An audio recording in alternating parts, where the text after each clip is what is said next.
Hello, welcome back to the MILELE readings. I'm Jennies Edwards. We are on chapter 21.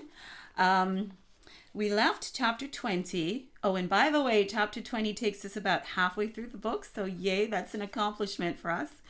Okay, so we left it having met Judah, Faith's cousin, who's one of the underground Israeli loyals, and he is the leader overseeing the group of people who Nathan and Faith find themselves with on their escape from Israel. And they're on a cargo ship in the Mediterranean Sea, and now Nathan has to learn to live under the cover of the mist, which at nighttime is like a thick blackness, and during the day it's like a dusk or dawn. It's never fully day. Let's see, he has learned a lot about Faith as well, and we have too, that she is an immigrant from Ethiopia who went to school in Israel and eventually became an undercover agent for the underground Israeli loyals. But Nathan finds that he actually has real feelings for her, not just the pseudo feelings that they were pretending to have to be able to escape. So that puts him in a bit of a dilemma. But it's important for them to get him back to Eden too, so that Keiko cannot use him to blackmail Hope anymore. Let's see what else. I think, yes, and it's important for them also. They will get a lot of intelligence from Keiko because of his work with the Council of Nations. So we are left with Nathan on the cargo ship, having recovered from seasickness, but now facing a storm. And then we head to chapter 21. And chapter 21 is pretty special to me because when I read it back, and I've read it back many times, I can see that I didn't really write that chapter. That chapter came from somewhere else. And I feel privileged to have been a vessel to write such a chapter. So it takes us into Jennies, and we're not just there for a short time as usual. We're there for a longer period of time. So pay attention, and I hope you can get something out of it, understand something from it as we read. Okay. Let's go to chapter 21. Jennies, outside of time. Now, just to preface, we were left with Hope in the mist patch with the stranger who was yet not a stranger, who brought her to this mighty river that had a flow of water from somewhere that she perhaps wondered if it had something to do with the source of the waterfall from the mountain on the island. And so they are basically across the barrier, the invisible barrier in the mist patch. And so she's ended up entering Jennies. And she's left there just at the entrance of Jennies with someone. Let's read. "Who are you?" Hope asked, looking up at the very tall man before her. "Where did he go?" "He has gone to your father," the man answered.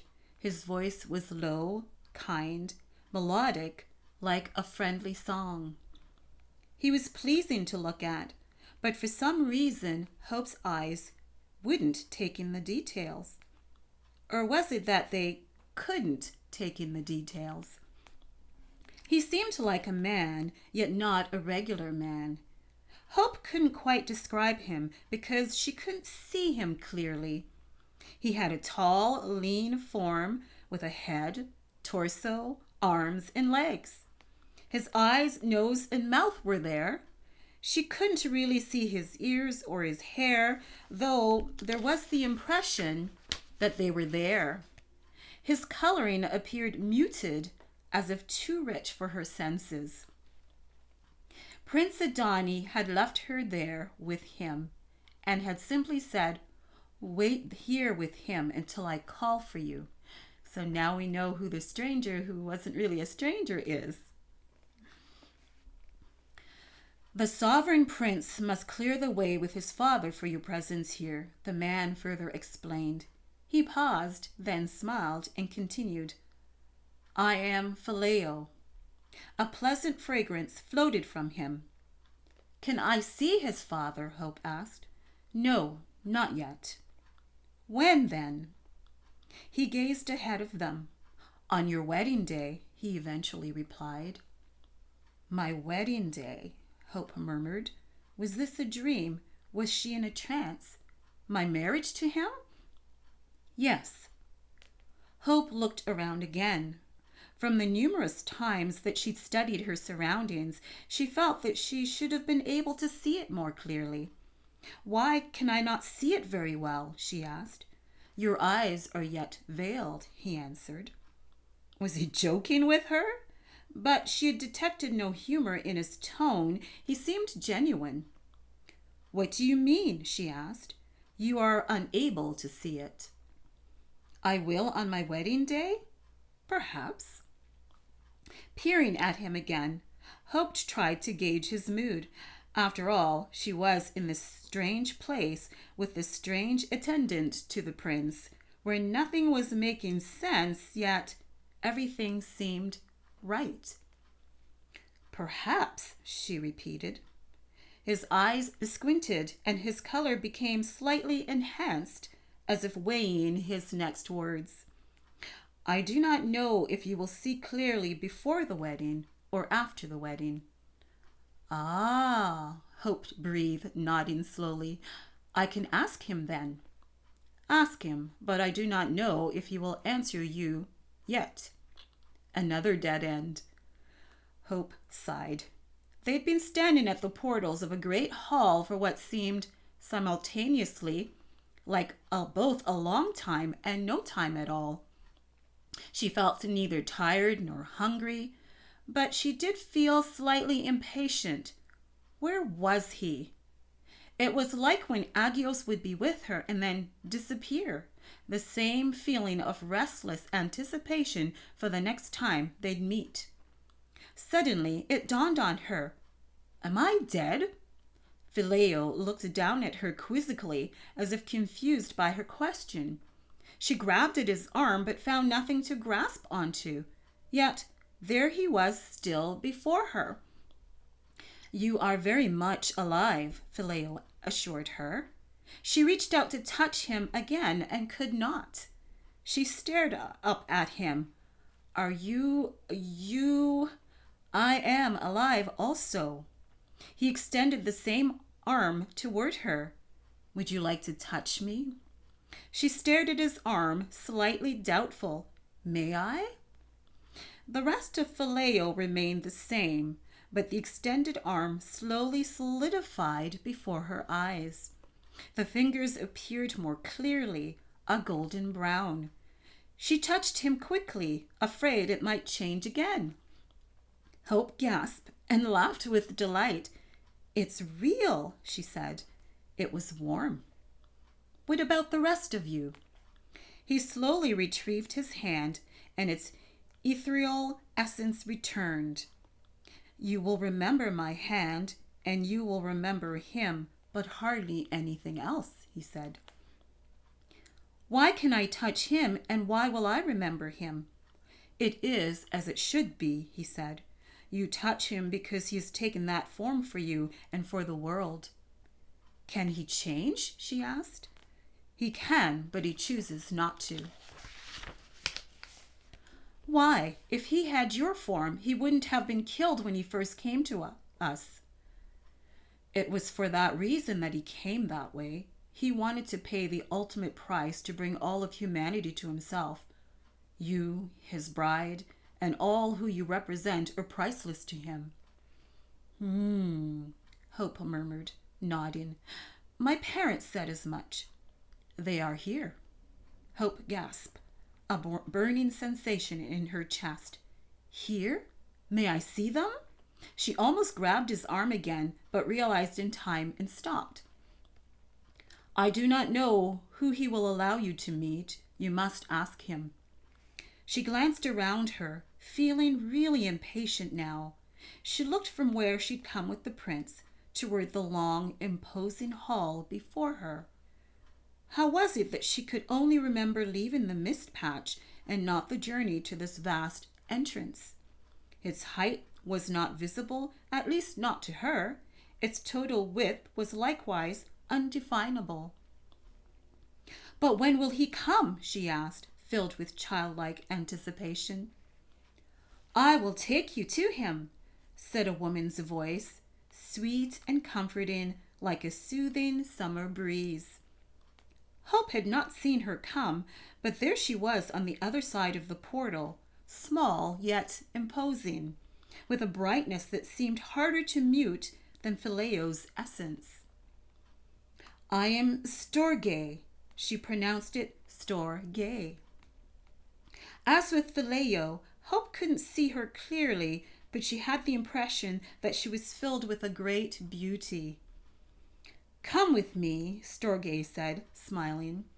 A faint scent of roses reached Hope's nostrils. She looked at Phileo. He smiled. "Go with her."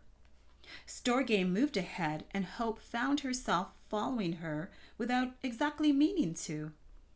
Gazing back at Phileo, Hope waved. Would she even see him again? It was like saying goodbye to a dear friend. He waved back, still smiling.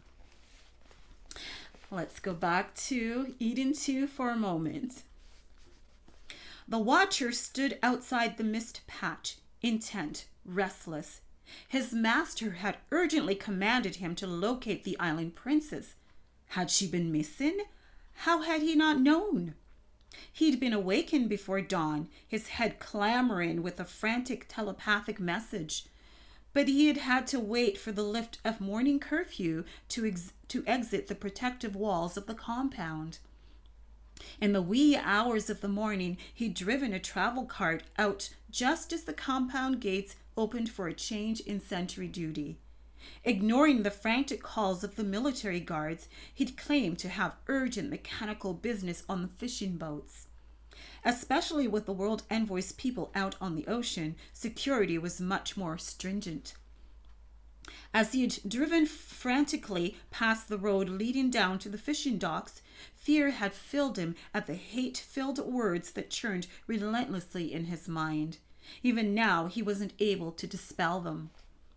He was a slave to his master, yet he had more fear of the other, the one who'd taken the island princess through the patch, the one by whose allowance he'd been able to infiltrate Eden 2. He gazed around restlessly. Was she really missing? Would the whole island not be in uproar if that were the case? "She has been taken by him, you fool!" The words in his head were loud, clear, and vicious. "Tell me everything you see when she returns." Trembling with fear, the watcher tried to still his thoughts, aware that they were known by his master. Added to this, his master was no longer far away across the ocean. He was right out there on the waters of the Atlantic. Jennies, outside of time. Following Storge was like walking on gently rippling water. Hope felt inexplicable joy bubbling up, constantly wanting to erupt inside of her. Each time Storge looked back at her, she wanted to laugh. Storge was like someone she'd known all her life, like family. Hope noticed the great hall still continued endlessly, and behind she could no longer see the portals. Where was she? Where was he? "He is here." Storge had stopped walking and, not noticing, Hope almost bumped into her. Instead, she went right through her as if she wasn't there. Prince Adani, her betrothed, stood before her. His presence made her forget all else. He was sunshine, with eyes like Agios. Without knowing why, Hope fell to her knees, feeling undeserving in his presence. She kept her head bowed for a moment, then she sensed a sort of permission or clearance. She looked up. "Come meet your uncle." His smile caused her heart to overflow with the greatest sense of well-being. It was magic. My uncle? Could there be anything more surprising? She thought. Your mother's brother. Hope thought back, puzzled. He died before I was born. Nodding, the prince held out his hand. Willingly and with great delight, she placed her palm in his. He grasped her hand. Warmth, filled with peace, hope, and joy, flooded her entire being. Hope laughed and stood up. They began running, hand in hand. Then, in hardly any time, her uncle was there before them, still in the great hall that would not end. Hope couldn't see him any more clearly than Phileo or Storge, but he looked more like a regular person. He was a male version of her mother, just as she'd seen in family photos. He looked strong, healthy, and seemed about Hope's age. Uncle David! She exclaimed in wonder. Her uncle's eyes widened, then he smiled. You are my niece. Yes! She so wanted to hug him. You cannot touch him, the prince said. He has no body yet. I will embrace him for you. Before she could reply, the prince had enveloped her uncle in a bear hug. In that same instant, Hope experienced the impossible. She felt the satisfaction of a hug, of being embraced by her uncle for the first time. Tears filled her eyes. The prince released her uncle, then they both stood looking at her. With a sudden mischievous grin, the prince took her uncle's hand, then her hand. They started running again, all three. Let's go see your parents. Oh, yes, her parents. Though moving quickly, they ran in slow motion. Afterward, I will take you to see your father. Afterward, I will take you to see my father. She almost stumbled as she ran. Your father? The emperor? I can see him? He turned and looked at her, still running. Well, not really see him, but I will let you meet him. After all, he really is your father too.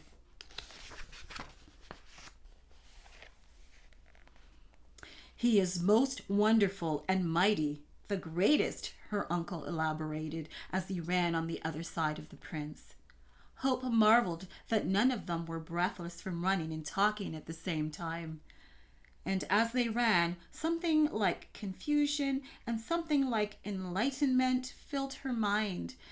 Perhaps it was the unexpected enlightenment, experiencing this world, this place, and these feelings, and somehow not being overwhelmed.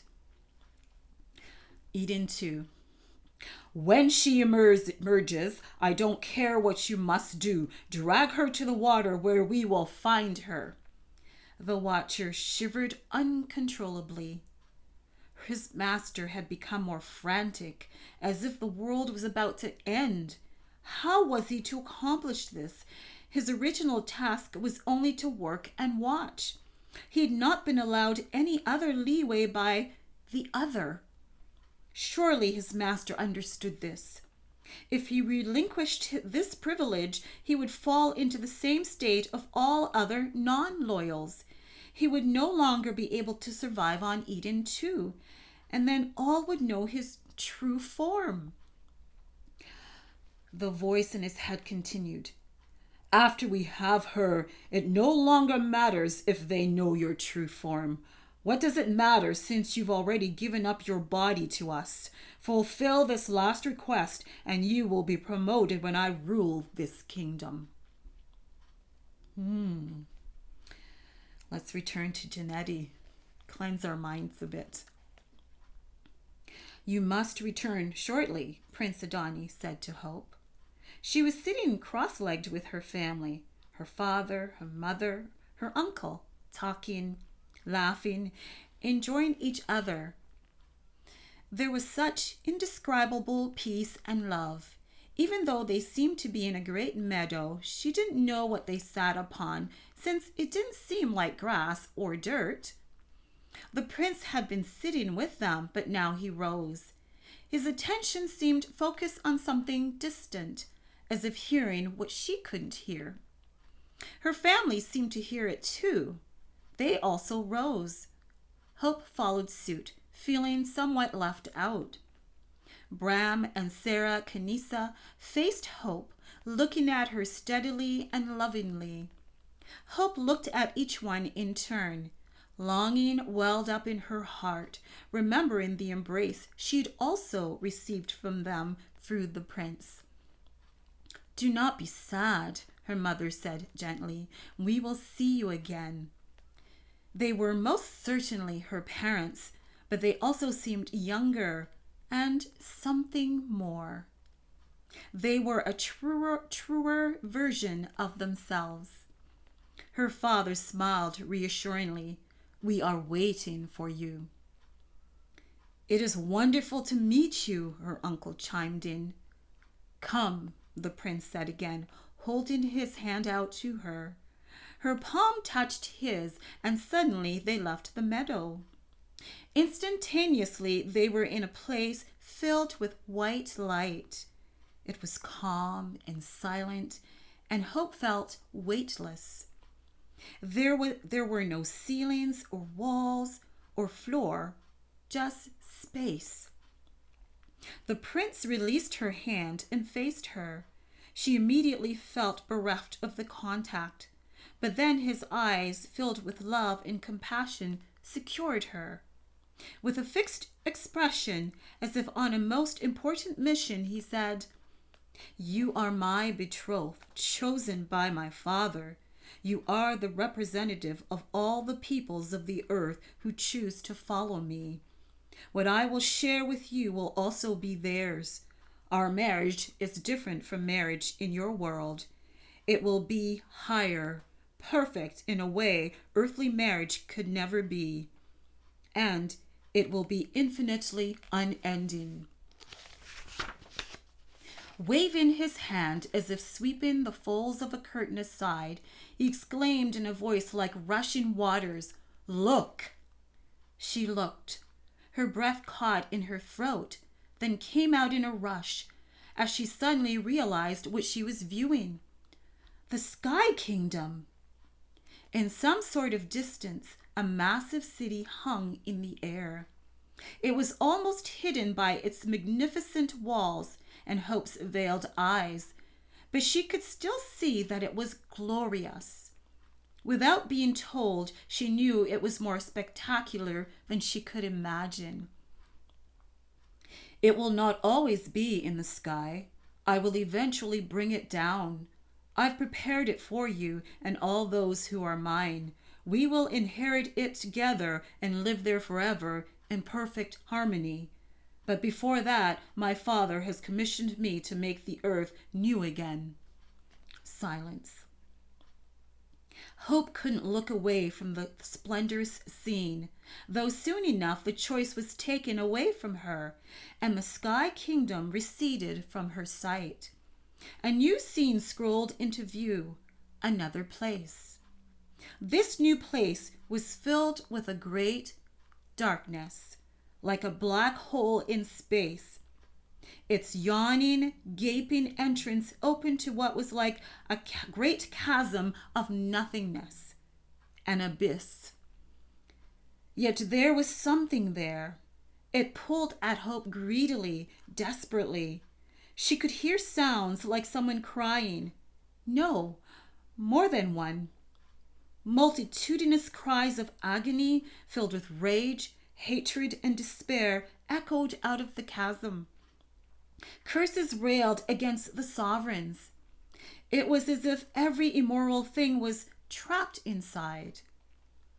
When malicious gasping heat, like roaring flames of fire blazing through a dry forest, reached for Hope, she stumbled backwards, trying to escape it. It was as if its ferocious, insatiable greed sought to consume everything in its path. What is this place? Hope asked, trembling as the prince steadied her. His touch reminded her that she was far from the chasm. It is MILELE, a place outside of goodness, a place of the accursed. Who are they? Hope asked. The dead who have rejected goodness, who have rejected us. She looked at him, needing to replace the overwhelming fear and hopelessness that continued to pull at her from the chasm. I don't ever want to go there. Only in loyalty to me and in innocence will you be kept from there. The punishment of MILELE is what I took for humanity. No one has to go there. In fact, after I died, I went there and brought out all who chose me. Hope was astounded. You went there? Yes. How did you get out? My father rescued me since I was guiltless. Yet others remained even though they had a chance to follow you out, she asked. Yes. His eyes had a faraway look, and sorrow rested on his countenance. There are those who refuse us forever. He looked at her. Therefore, they cannot come here, nor could they exist here. Hope wanted to comfort him. I very much want to be here, she said. He smiled. Then, when you return to your world, you must continue to believe in me. You must stay by my side. I will, Hope said, full of assurance. Do you believe? He asked, his voice filled with a fierceness that shook her to the core. Earnestness was on his countenance. He was immeasurably lovely and beautiful. Yes, she said. Overwhelming adoration welled up in her and overflowed. Then here's my father. As he spoke, he moved directly in front of her, with his back to her. The scene of MILELE disappeared, and simultaneously the space around them lessened until she was cocooned in it, and he was like the door. My father has no body. If you look upon him, you will die. Why? She asked, resisting the urge to peek around the prince's shoulder. You are not yet in a perfect state. Anyone that is imperfect cannot stand before him and survive. But you're like him, and you're his son. How can I stand before you? I am in a body. My father's glory is not veiled like mine. Is Agios like you too? We are all mighty. There is none more powerful than we. What's your father's name? He has many names. Whom should I know him as? Agape. Raising his arms outward on either side, he said gently but firmly, Stay behind me. Instantaneously, a rushing sound swirled outside of the space like a giant tsunami, reminding Hope of the one that nearly took her life. A shiver started down her spine, threatening her sense of peace. Her memories of that catastrophic event, which had engulfed the world more than 5 years ago, was also compounded by a growing sense of guilt, of shame, of fear. It was as if she was being made aware of everything wrong that she'd ever done. Every thought, every word, every neglect. The list kept growing until she felt that the weight of it would crush her forever. A great blinding light followed the sound, obscuring her vision, piercing through her entire being. Even with her eyes tightly shut, the light still penetrated, finding everything hidden, everything unworthy. How could she live? Surely she would die. Surely she would end up in that place, MILELE. Suddenly, the prince's voice cut through her fear. Do not be afraid. He will see you through me. Be at peace, my beloved. At the sound of his voice, her fear receded, her doubt fled, and then she realized in amazement that she was seeing his father, the sovereign emperor. The prince was still in front of her, but she could see through his body to the one beyond. Even with the prince's protection, she could barely look upon what was now only a faint glimmer of the highest one. She could not make out a form or a face, but his presence was all-encompassing. She felt the all-seeing gaze of his eyes and felt the smile upon his lips. At least those things were in her thoughts, but she didn't know how. She smiled back, then tried to speak, but found she could not. "Speak, my beloved child," said a voice, filling her thoughts. The voice sounded like Agios, but much more. It inspired more boldness, but what could she say? The words came to her. Interestingly, they were also from the Agios-like voice, so she said them. "I love you." "And I love you, Hope Kala Kanisa. I loved you before you were born and for all eternity. I am agape. I am love." Let me breathe for a moment there. And then let's go to Eden 2. As he waited, many thoughts passed through the watcher's mind. Would the other come back with her? What if she didn't come out? How would he get her to the watcher? All these, of course, had been met with curses and sneers from his master.